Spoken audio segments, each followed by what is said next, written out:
Now, I'll confess, there are times where, if I'm sort of a little bit sideways on any level, I can think of like, 7 or 8 or 9 episodes of Longmire that I can just like fire up. There it is on Netflix, and I'll look at it, and by the end of the hour, I feel better. I am very excited to be chatting with Mr. A. Martinez. How are you today, sir? I'm really good, sir. How are you doing? I'm doing great. I'm doing really great. And I'm very excited to be chatting with you today about Ambulance, coming to Blu-ray and DVD 4K. Now, actually, we're talking, it's already available. People can already go out there and pick it up. You can order it, head down to Best Buy, whatever you choose. Yep. Yeah. Today's the day. Yeah. Today is the day. Man, what a great movie. Just super intense and it's fun, but it's like, it's heavy. It's such a great film. Michael Bay, was this your first time working with him as a director? Yes, it was. And I got people were saying, "Hey, are you ready for this? You better strap on your big boy pants because he's going to move fast. You got to get going." And I'm thinking, well, okay, I think I'm ready to do that. And I just loved it so much. It was like the level of fun in it, the level of discovery. And I said to my manager, I said, it looks like he's a kid with a toy. He's got that camera on his shoulder. He's just like making, and my manager says, well, he's in his 50s, so you can't call him a kid. And I'm saying, well, I'm just saying how he acts, man. He just seems like a kid with a toy. It was a blast. It's funny. It's funny that you say it because I had a chance to chat with Garrett, who's also in the movie, and he said a lot of what you just said. Said sort of similar things, like watching Michael kind of work with his headset and doing the drones and all that stuff was like very much like watching a kid with just like a toy. Yeah, exactly. Well, he hired that dude Alex Vanover, the world drone racing champion, to shoot a whole bunch of stuff with that drone. And I mean, it's just like, who does that? Well, Michael Bay does that. And, he flew that drone under cars, he flew up and down buildings. I wasn't in a scene personally where the thing was flying, but some of the actors were talking about what it was like to be, like leaving a room as the drone is coming in the room and you cross in the doorway, It was just, he's just making a roller coaster ride. It was amazing. That's actually one of the things I was going to ask was kind of like his use of drone camera and all that in this movie is so much more elevated as compared to what we've seen sort of used in the past. What was that like as an actor to be part of that? I mean, did you feel like there were just like drones whizzing by you, or was it more subtle? Yeah, I was in the scenes that I did. He didn't use the drones in the scenes I was in, so I was basically kind of, I'm not going to say I was disappointed, but it would have been cool to have the drone on the roof of the building when you first meet me. But can't complain. He did beautiful things to meet me. I went in the scene where I got met. I just thought it was so cool. The suggestion. Your guy probably likes to smoke cigars, right? And so backlit with the sun low in the sky, that's going to look nice.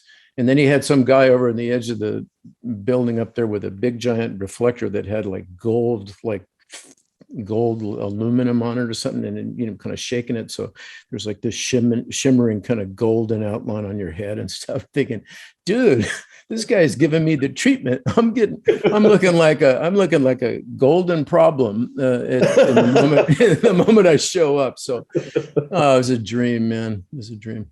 I was thinking about that. I was thinking about your character Papi and kind of how to best describe him. And like, I feel like crime kingpin. Do you feel like that's a fair way of describing Papi? Yeah, I think so. He's running. He's got a business that's sort of international in scope, and he's just brazen, and he's assembled a lot of resources, and he's got this place he works where there's a lot of space to do a lot of stuff. And, the underground word around the globe is if you need certain nasty tools made or certain bad things to happen, or, you need access to like things that go boom in the night, this is a guy you can call. And he's got this whole crew of people working with him. He's trouble. And of course, he was doing all this stuff back in the day with the father of Jake and Yahya's characters. So, I think of him a little bit as a godfather, but, the godfather that you don't necessarily wish you had, but he's the godfather you have. It's like you can call him in a pinch, but when the pinch gets tighter, he might turn on you. And so, I just thought it was a beautiful character in that regard. I loved I love the way they drew him, and of course, I loved what happened to him. It gave me a chance to play a world of stuff, and I just loved it. Plus, working with those actors, man. I mean, those guys talk about elevator going to the top floor. I mean, they're just genius level actors. You know, a lot of the stuff in the climax, they were just like going off on each other. It's turned into a little bit of an improvisational energy. And next thing you know, Michael's got a camera on one of them, and Roberto, his DP, has got a camera on the other one. And you're watching these guys just go after each other. And that stuff went directly into the movie, and it just plays, like goosebumps. So amazing. It's crazy because we don't want to spoil anything for anyone who hasn't seen the movie, but there's there's a lot at the end, and you're kind of like, gosh, I really wish there was an opportunity for more. Can we do a prequel? Can we have an ambulance prequel? And go back and see kind of some maybe an early heist or something like that. So yeah, you're right. They just work so well together, and the interactions that you guys all have are just really cool on scene. Did you bring any kind of your own backstory ideas to Papi, aside from kind of what we learn about him in the story? Did you kind of create a version of the character so that you could kind of deliver that performance? Yes, I did. That's, sort of an early stage of every job is to okay, where has this guy been? Why is he the way he is? In fact, I remember a couple of days beforehand, I, went down and just looked at it and started letting my imagination run. And I just thought of just little kind of moments that I thought, if I were this guy and someone said this to me, I probably would say this back. So I just wrote it down. I just made a bunch of little notes in my script, as is my habit. And it was really nice to have spent the time doing that, because when you're in a situation where improvisation is encouraged and you're dealing with actors who are really, really good at it, it's nice to be able to, participate. It was, when I really engaged with those guys, they're all jacked up and they're running as fast as they can, and they want to keep running as fast as they can. And my whole basic goal is to slow them down. So there's a natural tension immediately. Plus, there's the fact that these guys have been playing a million scenes in a row with each other before they ever played a scene with me. So I'm a little bit the new kid in the class, and I had a real strong sense of needing to be ready to step up and meet them where they were. And I know that planning ahead, basically having a depth of preparation is the only way you can do that with confidence. And so that worked out. In fact, well, I won't go anymore because I don't want to give anything away, but yeah, it was a golden experience as an actor. And I'll never forget it, actually. That's awesome. Yeah. Well, I mean, look, it all comes across awesome on screen. The movie's fantastic. And I'm a huge fan of it. I want to ask you if it's okay, but before our time is up, I'd like to ask you about a show that you were on a couple of years ago called Longmire.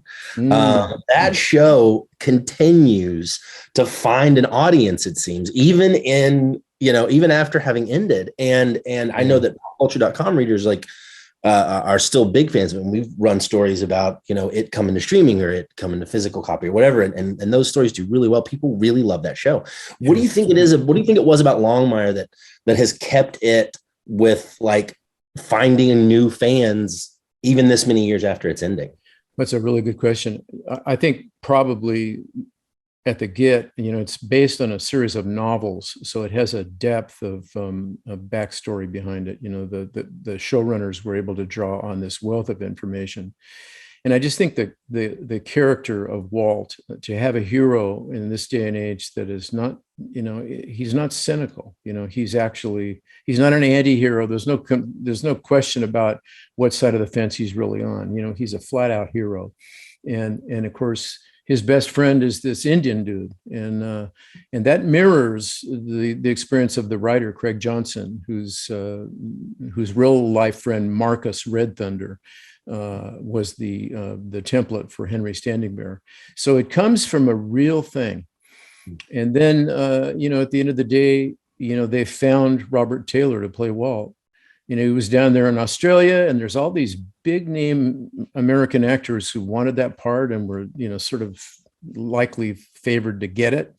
But every time they kept culling the field, they couldn't get rid of Robert Taylor because he just was so great. You know, he made choice after choice after choice that set him apart. And, you know, then you see him do the role and you go, yep, this guy was born to play that character. And it's always a cause of celebration. I mean, as an actor, you just feel this so intensely. Please let me find a part that, you know, that I actually am better suited to do than anybody else. It's so hard to find that. And he says that. He says, you know, this character really makes my career make sense. I didn't realize he had an Aussie accent until middle of the second year. He would drive onto the lot and he would talk like Walt Longmire. There's this, you know, this Wyoming accent. And I'm, you know, I go on YouTube and it says, Robert Taylor helps establish the public gardens in Melbourne. It's like, oh, look at Rob helping in his community. And I go, and he's an Aussie. It's a shrimp on the barbie and all this. I'm just thinking, how did he do that? It's like, it's a miracle of just brilliant acting, you know, brilliant acting. And I know, you know, it becomes an addiction. And I'll confess, there are times where, you know, if I'm sort of a little bit sideways on any level, I can think of like, you know, 7 or 8 or 9 episodes of Longmire that I can just like fire up, you know, there it is on Netflix, and I'll look at it. And by the end of the hour, I feel better. Well, listen, there is a whole fandom out there that 100% agrees with you on that. I can tell you that. Yeah. Hey, listen, it's been an honor to speak with you today, sir. I really, really appreciate you taking time. Ambulance is out now, Blu-ray, DVD, and digital, and 4K Ultra. Hey, thank you again very much. Have a great day. Yeah, you too, Stephen. Be well.